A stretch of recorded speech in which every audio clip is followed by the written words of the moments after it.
Welcome to another episode of Eat, Chit, and Dice, a fortnightly podcast about board games and sometimes food. I'm with you here as always, and it's me, Jared. And also, who else is here, guys? Guess who? It's John D. Yep. Say hi, John D. Hi, John D. Say hi to everybody, John D.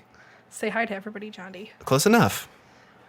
We painted flames on the side of this episode because we're going real fast because it's fire games. Okay. Totally going to use that now. Flamin' hot board games. Yep. Dangerously Okay. cheesy. Okay, so let's just jump right in there. Yep. And Do this. Do this to your microphone. Do what? Do this. Make it go up. No, up. There Why? you go. Hello. Why? Because now you're good. Okay. What games are we talking about? I've already put them in I've hit save draft already. So we're stuck now. Yeah. We have to talk about these games. Well, I mean, they're the only ones we played, so we'd have to talk about them anyway. I guess that's technically true. We didn't play any of the others, so Let's put this one at the very bottom.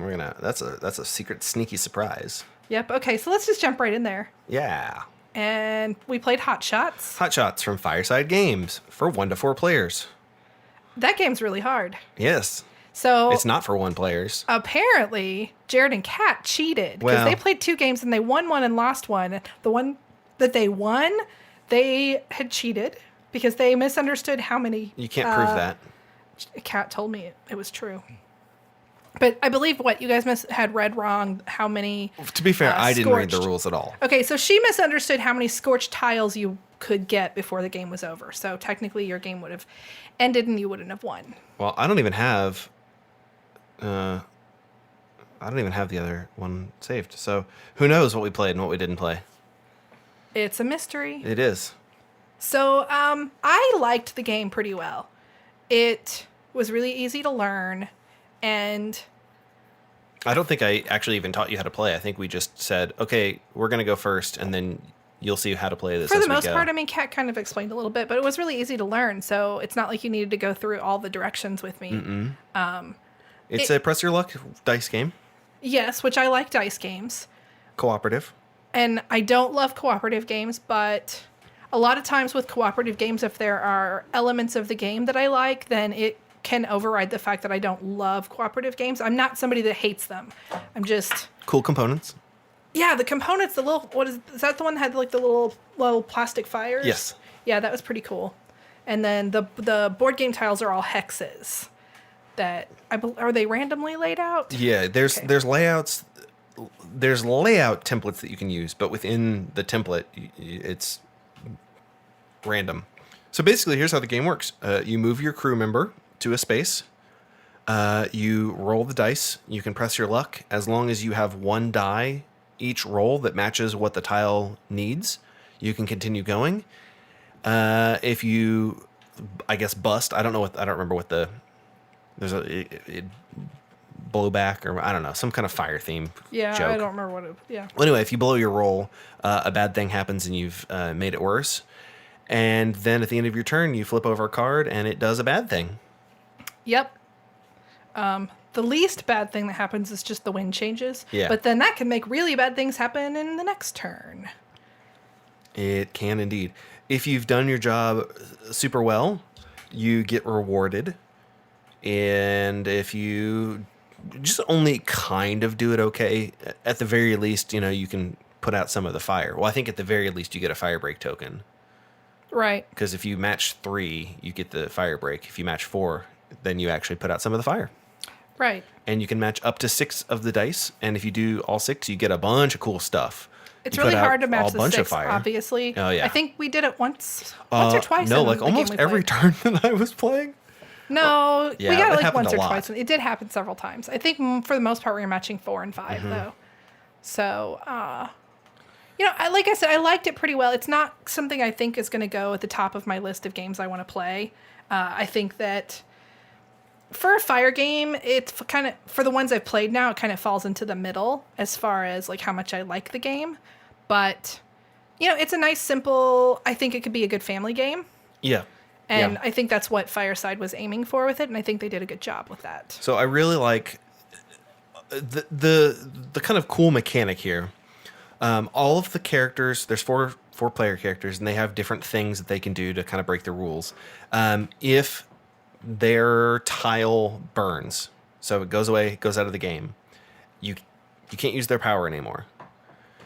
And that's kind of cool because it kind of incentivizes you not to maybe keep your tile from burning or whatever. Yeah, that's definitely something that I thought was pretty cool. There's also a mechanic that lets you have what they call support.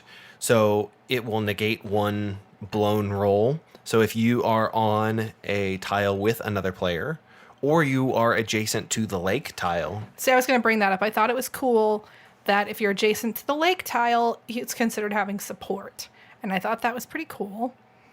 Because it kind of helps you press your luck a little bit easier. Mm-hmm. Basically, you get one dice roll without a bad thing happening. So, like, if you roll the dice and it would have caused a bad thing, you just say, nope, never mind. This one didn't count. Oh, I forgot. The lake is here, and it's helping me fight this fire. Yeah. Okay. Yeah.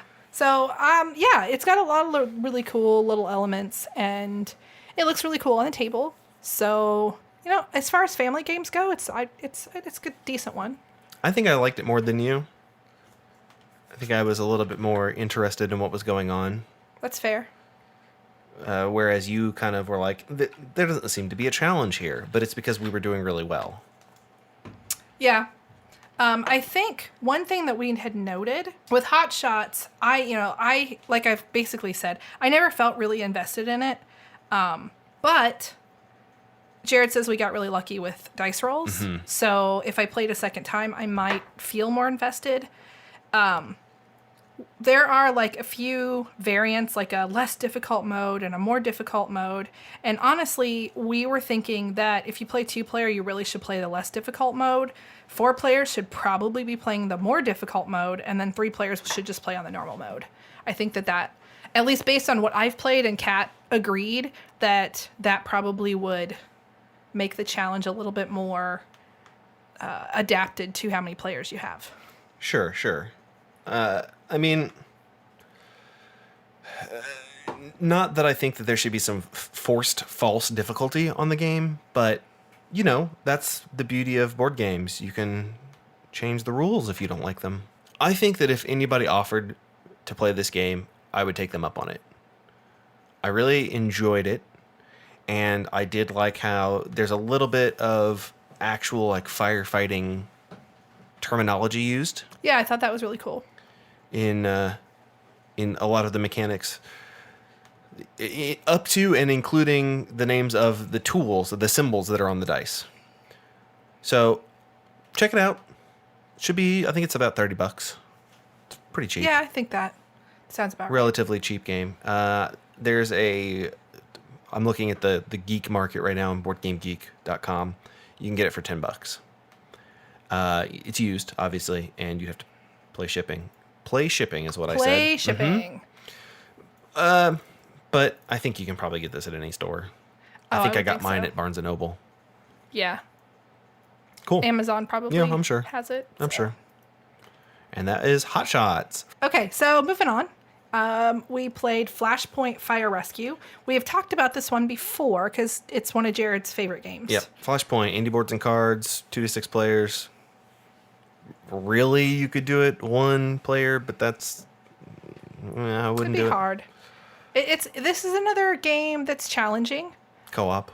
Yeah, and it's challenging. Mm-hmm. We lost. The building collapsed on us. Yeah, we had to play a refresher game for John D. Yeah, it had been a while. And when we're going to do these episodes, I prefer to have played the game recently. So we lost. We played the office building.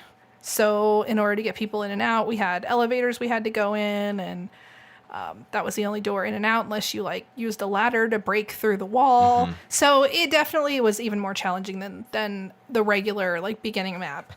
And the fire destroyed the building, unfortunately. But Jared, it's your favorite game, so why don't you talk a little bit about gameplay? Okay, so there's a bunch of different characters that you can play as. I don't know exactly what comes in the base game retail box because I think, as far as I'm aware, literally everything that you can get for this game. Every map, every supplement. I even have the broken token crate to store it all in. But there's a bunch of different like firefighting roles that you can play as. So you can play as like the driver, you can play as a rescue specialist, a fire captain, imaging specialist. There's also a guy that like structural engineer that we always joke he's just carrying 2x4s and drywall in because he can repair like wall damage. But he's pretty useless for anything else. Yeah, he can't put out fires. He probably starts them with 2x4s in his He hands. might. I mean, But basically that the can't game be safe. It's not safe. Basically the game works by you have action points that you can spend to put out fire, and then after you've used all your action points or decided to save some of them, a bad thing happens. So in the base game, there's dice that you roll. There was previously Kickstarter exclusive, only way to get it, fire card deck, which we've been informed will be available when, John D? It will be releasing to the public on the 24th of July, so it will be available just before Gen Con. Yeah, look at that. I cannot stress this enough. Get it. Get it. It's called Tragic Events. You need this expansion. It changes the game so much. I think it changes it best. for the better. Like I remember I playing don't ever it. want to play without it. I remember playing the game a few times with you before you had that, and then the first time we played it with the Tragic Events, I was like, "This is so much better than just rolling some dice." Yeah, it's. I mean, granted, a It's lot amazing. of times you're just going to roll dice, but then there's cards in there that are worse or better. And I really like the fact that it kind of expands what bad things can happen throughout the game. Yeah, it is honestly probably the best expansion. Most of the other expansions are just new maps or some new characters, some new miniatures, whatever. But this actually mechanically, I don't have enough words to describe how important this expansion is to changing the gameplay. Get it. If you like the game, just get this. Just get definitely. It makes the game, I mean, it's already a good game, but it makes the game better. To win, you have to rescue a certain amount of people from the fire before a certain amount die, or you run out of structural damage cubes, because then it's implied like the building has collapsed. There's also one other way to lose, and I don't know how you'd ever possibly do it, but if you run out of like the fire tokens, then it's said that the fire has just gotten so far out of control that there's no coming back from it. It is not an easy game. If you run out of fire tokens, you are a really bad firefighter. I don't know how you possibly could have done that, but I guess you could have. Woof. It's a really good game. It's a really good cooperative game, and it's a really good fire themed game. It is in Kat's top 3, and I have been told that I can quote her on that. That's fair. Yeah. The only thing that I will say that's not a bad, but a not great. Sometimes it kind of feels like the theme doesn't matter. Like, okay, yeah, you're moving around in a building and you're putting out fires, but that could be anything. Oh, see, I don't see that. I feel like it's pretty much adapted. I don't know what else it could be. Well, Unless, are you rescuing people from ninjas? yeah, you or could. rescuing princesses from the dragon? Yeah, sure, why not? I mean, I guess those would work. Sure. I mean, But it's at this base, it's you're still going to be a rescue busting game. ghosts. Yeah, it's going to be a rescue game no matter what. Right. But it could be a Ghostbusters game. You could do my- a Ghostbusters retheme of this. My only complaint about it really is it is a little bit fiddly. There's a lot of parts and pieces that you have to put out That's and true. keep track of on the board and remember to put out at the end of your turn. So it's a little bit fiddly, but it's not so fiddly that you're just going to be done with it. Yeah. So Yeah, that's fair. Now, I think you can probably also just get this anywhere. I think Target sells it, or they did for a while. Flashpoint. Yeah. I mean, I know Barnes and Noble has it, but Well, check your local store, or, or Amazon, or your whatever. online store, whatever your store of choice is. Miniature Market, cool stuff, Amazon, whatever. But this game is... I can't recommend this enough, guys. It's in the... almost in the top 50 games on BGG in the family category. It's in the top 100 of thematic. It's not easy to get into those top 100 lists or top 50 lists, so it's quality game right there. I would agree. But I guess that's all I can really say about it. I mean, I've said my piece. And peas. I Um, don't like peas. no, not what I said. Not Sounded like you said peas. Peas are gross. okay. Have you ever had those really, really salty peas? So I went to the spaghetti. Like the dried ones? No. Okay, so here's what happened. I went to the spaghetti factory for dinner one day. And I wanted to get the like chicken piccata.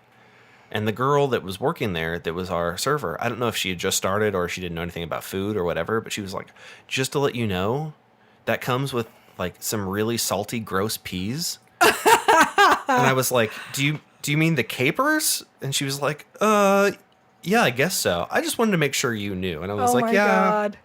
I know thank you, but. That's funny. Yep. The capers, yes, I do want those. Yeah, I guess they are really salty peas. That's so I guess funny. they're I not, guess, but I guess I can see that. yeah. Okay. Yeah. Wow. She had to have been new. I mean, I would think. I thought waitresses were supposed to be aware of what's in food, but Spaghetti Factory. Did I say Spaghetti Factory or did I say Cheesecake Factory? You said Spaghetti Factory. Okay, good. Spaghetti Factory is where it was. You know. I've never been to a at spaghetti the factory. Spaghetti Factory. It's okay. I mean, I wouldn't recommend getting the chicken piccata. It has some really gross salty peas. Really gross salty peas in it. Flashpoint Fire Rescue, indie boards and cards. Check it out. So moving on to the next one. I think I'm the only one that liked this one, but it's not that I disliked it, but just it's not your genre. Yeah. So it's Ladder 29, which is it's a ladder climbing game, which means it's a trick taking game. Kind of. Yeah. It's not a trick taking game because you weren't trying to take tricks. Well, you're not taking them, but you want to win them to discard your cards. There's a slight difference between ladder climbing games and trick taking games, but they do tend to both get put into the same category. And this is from Green Couch Games. So in Ladder 29, it really could be any theme, but you are just trying to accumulate points by going out, running out of cards in your hand as quickly as possible in each round. You're dealt 13 cards. You draft 3 of them. You pass 3 to your left. Yep. And then in reverse scoring order, you pick a card, and this is the theme, because they're called hotspot cards, and they're something like that. I don't remember now. But yeah, they're cards that get extra points. They're how you score. Like specifically, like the cards, they'll have abilities on them, or things that keep you. Like they'll say things like can only play pairs. Yeah, you can't play a run that has an even numbered card at the end. So it's got those drawbacks on them. But then if you were to go out first, second, and third, it tells you how many points you would score. Yes, if you quote unquote extinguish your hand. Yes, but whoever goes out last gets 0 points. Mm-hmm. So the way it's played is you are either leading or you're playing singles and you just want to beat the previous single that's played. So if somebody played a 3, then the next person wants to play a 4 or above. You can play runs of at least 3 cards in this game, and a run would be 1, 2, 3. 4, 5, 6. Yeah. You 0, can play 1, 2. Triplets, and that's just 3 of a kind.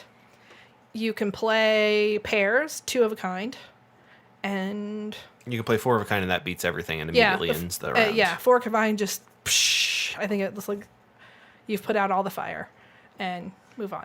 So but it's called Ladder 29 because the game ends when somebody gets to 29 points. Yes, and the score thing looks like a building that's on fire. It's kind of weird because you go up and then you go down. And then you go up again. Yeah, we decided that you are climbing up, rescuing someone, and then you're climbing back down with them. And then you climb back up. That's what we decided because we wanted it to be thematic. I really, really like ladder climbing games and trick-taking games. It's a genre that I enjoy a lot. And if I had people to play them with me, I would probably play them a lot more often. I am not a fan of... just in general, trick-taking games, for me, aren't fun because... there's almost no strategy. I mean, there is a little bit, but mostly it's just whatever random dumb luck you have with being dealt good cards. But see, I disagree there because there's a lot of strategy in once you have those cards, you figure out what cards you're passing. You try to build the best hand based on what you got and what you think you're going to be, what you could end up getting. Yes. And then the strategy comes into you can play the cards in any order you want, but certain orders are going to work out better for you than others. Alternatively, you can't play any cards because everybody else has cards. Whoever's leading the trick has cards that you don't have and can't do anything with. That can happen. That absolutely can happen. And there's no way to mitigate that. It's just, well, I got dealt cards that I can't do anything with, so I guess I'm going to sit here and, I get to play one. Well, hooray. for me, they're there becomes choices where, okay, I have this run and I really want to play this run, but it's getting like halfway through the round and I haven't been able to get this really cool run out. So I'm probably going to have to start breaking it up if I want to run out of cards. So you have those kinds of choices as well. I have 4 pairs, but am I going to get a chance to play these pairs or should I break them up? So for me, all those choices and the order that you play your cards in, I really enjoy doing that. And I think it might be a genre of game that I'm better at than you. That's fine. I just don't play them because I feel the exact same way about them that you do. Like, okay, great. Let's play this game. And you've played a 7. Well, I have all low number cards, so I can never win this trick to play any of my low cards because you guys have basically locked me out of playing any cards this round. Not that that always happens, but I mean, it can happen, but there's lots of games, not just card games, that do things like that. I guess so. This isn't me saying anything bad about this particular game. I thought it was fine for the genre. I just don't like trick-taking games. So when we do the trick-taking ladder climbing game episode, I feel like we're just going to title it Games Jared Hates. Yeah, that's fair. Again, I have nothing bad to say about this game. Everything bad that I have to say is about the type of game that it is. Right, that's fair. I thought it was, for what it was, fine. Yeah, I didn't find a lot in it that was unique from other ladder climbing games. That's true. That's fair. Other than those cards. Yeah, that you like could the take. rookie card, the Dalmatian, the fire chief. And the hotspot cards Yeah. or whatever. Those were a little bit unique. But overall, it really wasn't that unique of a ladder climbing game. But with that said, if somebody said, hey, I really want to play this game, it was enjoyable enough for me that I'd say, okay, sure. Yeah. I prefer ladder climbing games and trick-taking games where you're working with partners. I did like that this game was colorblind friendly. Not that I'm colorblind, but it is colorblind friendly. Which is very good. Yeah. So, yeah, I don't think I have anything more to say about that. Well, and it is the colors. The colors have different ranks. That was unique. Yes. So, Blue trumps green, trumps red, trumps yellow. yeah. So if I play a yellow 3 and you play a red 3, you've beaten my card. Yes, I did think that was cool. And I think there are other games that do that, especially I think poker-wise. There are certain types of games that certain suits trump suits, other suits. But yeah, I think that part of this was unique. I liked that. This is on Tabletopia if you want to try it. I have no experience playing it on Tabletopia. Can't tell you if it's a good implementation or not, but it is on there. I don't know if it's one of the free games or if it's a subscription game, but I guess let me know. Tweet at me. All right, so moving on to the Brigade. I really liked this one. Yes, I liked this. I had a lot of fun with this one. I really want to play it again because the first few rounds I wasn't 100% clear what we were doing. So by the time I keyed into it, I was like, oh, I want to play again now. I want to do it right. This is, as far as I know, was only available on Kickstarter. I'm not sure that they've figured out a retail release, but it's from Red Genie. They had some problems with their campaign, but they've made good on almost all of it. Like, oh, this component, there was something wrong with this component, but they have replaced almost all of the components. There were some rulebook issues. They sent out new rulebooks. There was a cool like 3D thing that you made for the center of the board that it didn't work, so they redesigned it and sent that out again. But here's the story of the game.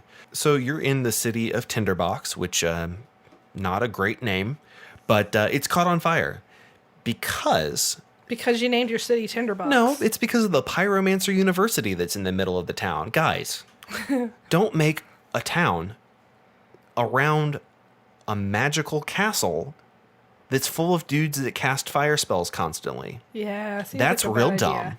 Because then the university catches on fire, and that fire is going to start spreading around the city. And that's exactly what's happening in this game. Yes, the fire chief is mysteriously missing, and it's up to us to put out the fire. It's not co-op, it's sort of co-op, but not really co-op. Well, I mean, the co-op part is that you all are trying to keep the fire from getting out of control. But So only one person can be the new fire Only one person chief. can win. Or although, I guess in our case, there were two ties. There's not a definitive tiebreaker in this game, which annoyed me. No. There is. It's whoever did the last good deed. No, was that really it? Uh-huh. That's really stupid. Yeah. That is the dumbest tie. Just give me a tiebreaker of like whoever has the most of this color. Yeah. Well, we just Or- decided that everybody won. We just decided that both of you won. But okay, so the game has a lot of hexes. I think where are they squares? They're squares. They're squares. It's a 5x5. No, it's a 5x5. No, 6x6. Let me just So- look at a map. Each of the squares is a different like building in the city. It's a 6x6. And some of the buildings are like nobles. Some of them are common people. There are 5 different types of buildings in the game, and they're all different colors.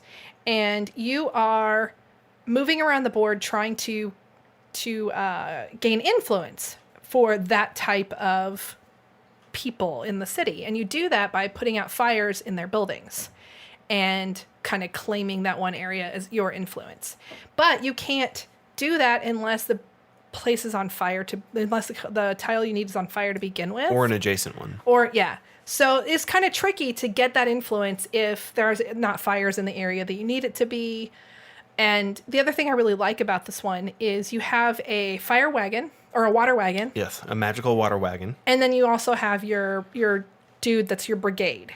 And your water wagon has water, but if you send it out by itself, which you can do, but it can't fight fire for you. It's just going to be out somewhere that makes it easier for you to get to it to refill your water. And then your dude carries water. And then if you hire additional people, they carry water. So in order to refill everything, you have to either be on one of the tiles that you've earned the influence of, or you have to go back to your home tile. Yes. So Yep, that's right. you run out of water, and you'll have this great turn. You'll have this idea for a great turn, and then you'll realize, oh, I can't do any of that because I only have 1 water left. Or you'll have a great idea for a turn, and then the person that goes before you will suddenly block your turn. And then so you'll just block the next player's turn. Yep. Because that happened a lot. It and I did. was like, let's just finish the game. Come on. Yeah, it did. I really, really had fun playing this one. Yeah, I liked it And a lot. if it were available somewhere, I would buy this one. Yeah, I don't know if they have plans to put it in retail or if they have plans to like have it at Gen Con or anything. Or sell it on their website or Yeah, something. it's a very small company, and I have no idea if they have any plans at all. Well, hopefully they do, because I think that lots of people should play this game. So also, I will point this out. So they have a website. You can go to brigadegame.com. But the website it's not finished, I guess. In the rulebook, it says, go here for FAQ, errata, and videos on how to play. And you go to the website, and it says, coming soon. So I'm not sure what that's all about, but hopefully they will get that up and going and maybe even have a web store. I don't know. Johnny's looking at it right now, it looks like. Trying to. No. It did not come up. Okay. Well, that's okay. So anyway, yeah, I think that it was a really cool game. I had a lot of fun playing it. I want to play it again, which I think is always a good sign of a good game. Yeah. Oh, I've just discovered this. I've just been handed this memo. You can go to redgeniegames.com, and it looks like there is a web store set up there. So that's pretty cool, I guess. You can grab a copy of the game. This one is also, it looks like it's on Tabletopia. And again, no experience playing that. Don't know if it's a free game or if you need the subscription for it, but it is on there. So you could potentially check it out beforehand and see if you like it. I liked it quite a bit. Johnny liked it quite a bit. Yes, I did. Sales of the Brigade are on hold until we catch up with back orders. It does say that. Bummers. But that does indicate that they will start again. On hold does not mean sold out. True. And that is the Brigade. So moving on to our final game. Jared, do you want to talk about this one? Yes. Okay. So here's the deal, guys. If you remember about 300 years ago when the internet was in its infancy, there was a little a little website called homestarrunner.com. I think it still exists, Yeah, right? there does. There does? There It does. Wow, I'm having some problems. Oof. But yes, okay, so this one's not a firefighting game so much as it is fire You starting are trying to game. start, fire starting, which is funny because when Jeremy and I got here, Jeremy was like, what if I want to play a game where I'm the fire and I'm trying to destroy everything? And Jared's like, well, I got you, fam. funny that you mentioned that. This is Trogdor, the board game. As in Trogdor the Burninator, as in the character from HomestarRunner.com. If you're not familiar with HomestarRunner.com, get out of here now and go. No, don't. No. Pause the episode. Google Watch Trogdor. a couple episodes and then come back and listen. Although you really can play the game without knowing anything about it because it's a fun game regardless of if you know anything about Homestar Runner. So actually, here's the deal.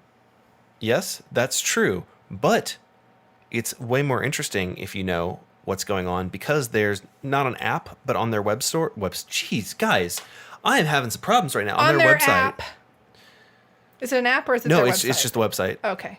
There's a soundboard that has the entire instruction manual, voiced by different characters from Homestar Runner. There's good things happen, bad things happen sounds. There's music that you can play. I loved the background music. Ambient music. So I don't remember if that was like a Kickstarter stretch goal for them to do all those things or if they just did it because that's what HomestarRunner.com is. So here's how the game works, John D. On your turn, you can move Trogdor the Burninator, who is a dragon. You can move him around the board. You need to burninate the land. You need to burninate the peasants. You need to burninate the thatched roof cottages. If you have done all of those things, you win. However, there are knights that are trying to stop Trogdor and archers that will try to arrow him. If you take too much damage, you die. Yep. And it's real easy to die. Yep. But if you have, in fact, succeeded in burninating the entire countryside and everything, you win. I really liked it. I didn't watch a lot of Homestar Runner, but I was very familiar with it, especially with Strong Bad. Yeah. I think maybe half of the people that you'll talk to on an average day would have heard about it. Strong Bad. Yeah. But I liked it enough that I was familiar with it and I knew what Trogdor was. And I found the game to be really fun. The comedy factor of the game keeps you engaged, in my opinion. There is a little bit of potential for a player quarterback in this game, which if you have a player like that tends to do that, you just go into the game knowing that there is that potential. Mm-hmm. Jared can be like that, but he wasn't when we played this. I think it's a solid little game, and I enjoyed it, and I love that, unlike the other fire games, this one you were actually wanting to make the fire get bigger. Yeah, to an extent. If you make the fire go too much too fast, then you'll run out of... So the peasants are also your life. Right. If the peasants burn... When you set them on fire, they move around and they set the countryside on fire and potentially can set the thatched roof cottages and other peasants on fire. However, then they get removed from the game. So the best course of action is to eat them, to chomp them. Yep. So that they go in the Trog meter, which we decided is kind of like your belly, but doesn't thematically work as your belly because when peasants spawn, they come out of your belly. Well, I feel like the ones that spawn are just, they've been digested, so it's just they're spawning, from gross, from somewhere. No, they're not the ones you pooped out. Jeez, I was just like, there's a magical, people come from this magical place. Yes, John D, I know where people come from. The storks drop them off. Exactly, that's exactly where people come from. There are some pretty cool, like there's meeples. There were extra meeples that you could get of all of the Homestar Runner characters. Which were completely unneeded, but very cool. Yeah, completely unnecessary. I'll post a picture of them. I have a picture of them all kind of lined up. But honestly, the table presence on this game is pretty amazing. Yeah, it's really cool. It's very colorful. And, when you see it on the table and you see all these little, like the fire hat, because it's a hat that you can put on. Yeah. When a peasant catches on fire, you put this little hat on them that's a flame. It looks like a Super Saiyan hair. And some of the meeples can also wear it. I thought it looked like Heat Miser hair. Sure. That's fine because you don't watch Dragon Ball Z. I don't. But you watch all the Rankin Bass. Yes. So for me, it was Holiday movies. Heat Miser hair. You also could have gotten little plastic like miniatures for it. Which you did, right? I did. And we didn't play with them. No, I don't know that I necessarily needed to have gotten them. 'Cause the meeples the are really meeples cool. are really cool. They really are. I'm not sure that the miniatures are better. No. But they're pretty cool. I think they posted an official like print and play, so you could check it out. But if you are not a fan of Homestar Runner, I can't recommend that you buy this game. You will miss out on too much of the humor of it. But if you're not and you're with friends that are and they want to play the game, you'll still have a good enough time because it's a solid little game. It is. It is a good game. But not knowing what a Homestar Runner is, I feel like does take away a bit of the game. A little.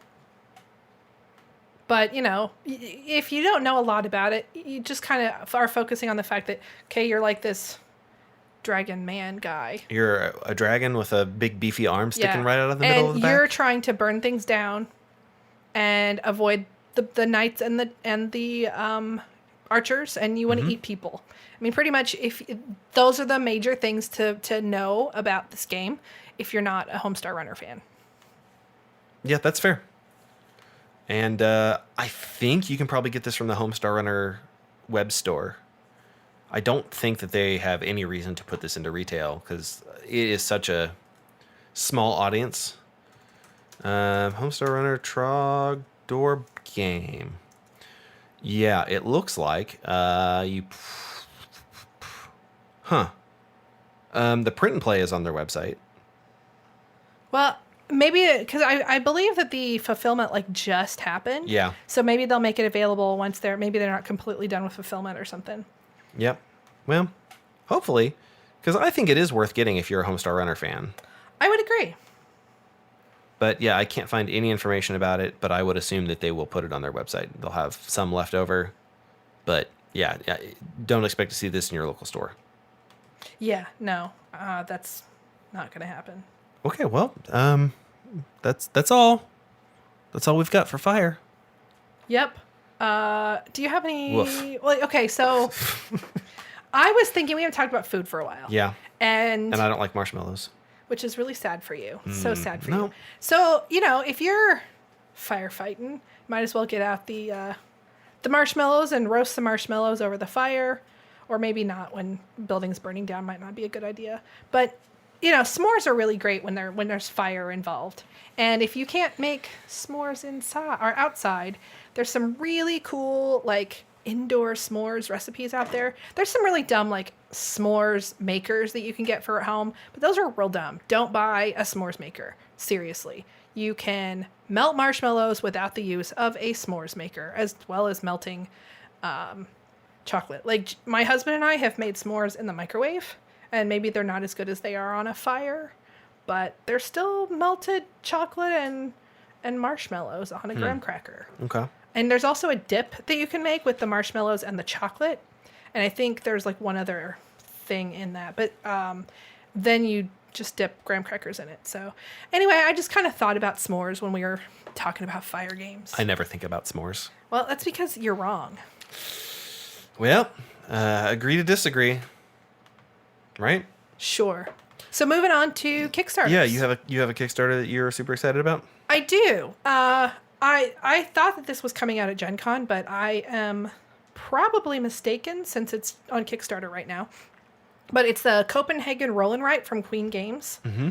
I really like Roll and Write games, so I've when I heard about this one, I was watching it, and it's, from everything I can tell from the campaign, is that it's a more thinky roll and write. And because I really feel like roll and writes kind of fall into two different categories. There's ones that really make you think about what you're doing, and ones that are really easy and you don't have to put as much thought into them. And according to the campaign, this one is going to be a more thinky one. And those are the ones that I kind of enjoy more. I like them all. So far, I haven't played a roll and write that I said, oh, I hate this.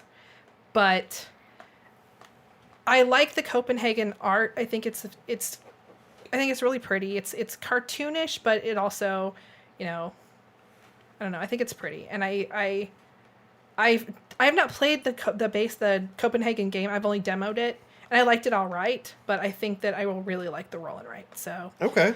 on Kickstarter, it's $20. I may or may not back it right now because Gen Con's coming up, and I need to save money for Gen Con.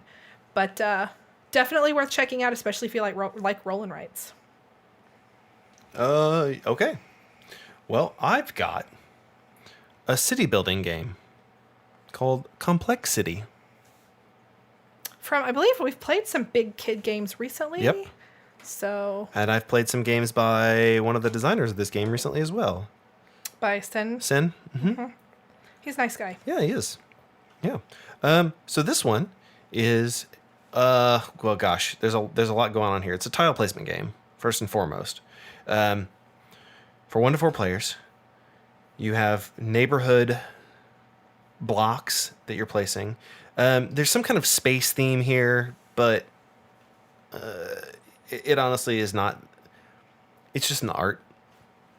So you're designing a city for, I guess they're aliens. I don't really know exactly what's going on here. Yeah, they're aliens. They look like aliens. Yeah.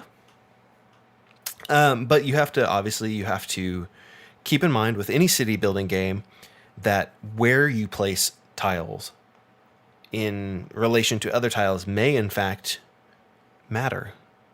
I guess not every city building game is like that, but we'll get into that when we do a city building game episode. But yeah. So this one, you have to kind of design your city in the most efficient way by laying these tiles. You have to gain resources and chain actions together.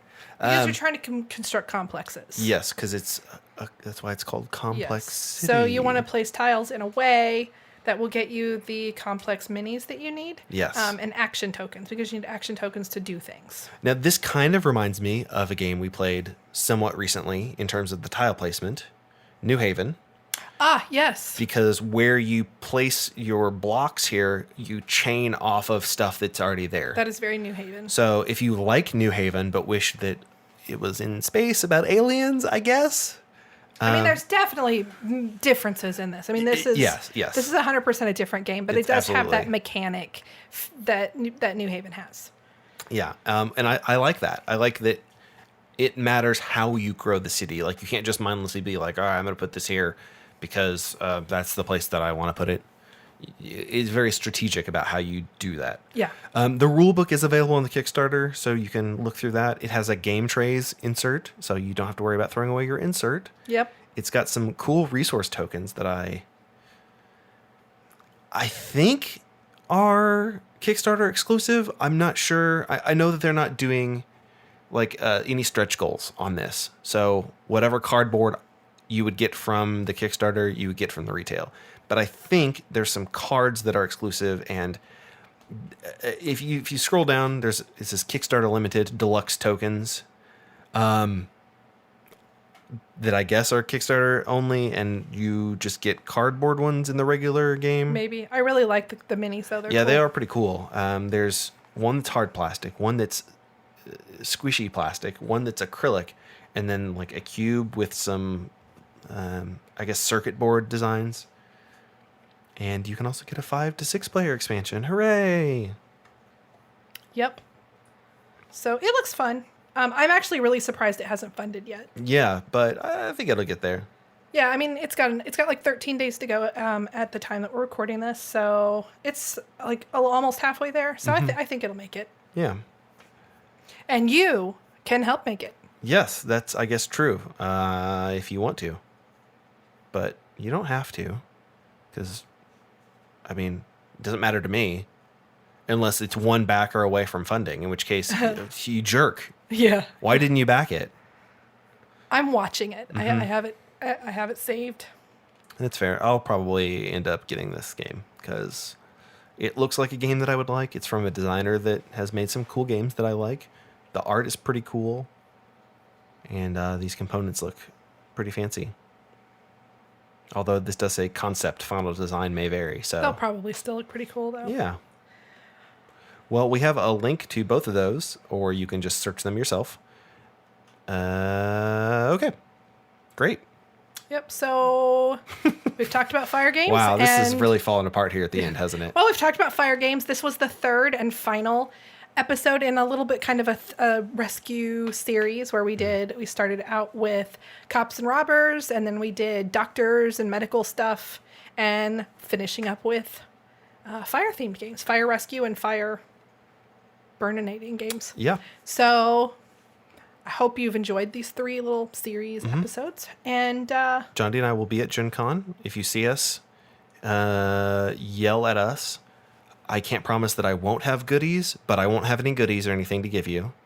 yeah. So don't expect me to give you anything. Yep. And our next episode after this will be talking a lot about the different things that we are kind of keeping an eye out for at Gen Con. So, Yeah, I know normally we don't tease the next episode because why would we do that? Why would we plan that far ahead? But yeah, Gen Con is coming up.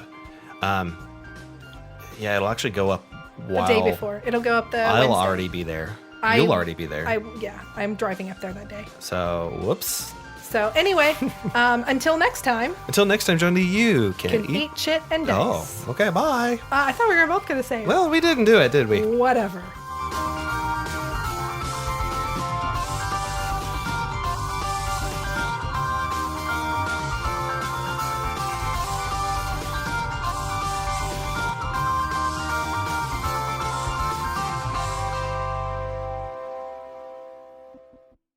Eat Chit and Dice is an independent production of Swin Media and is distributed under a Creative Commons license. Attribution, non-commercial, share alike 4.0 international.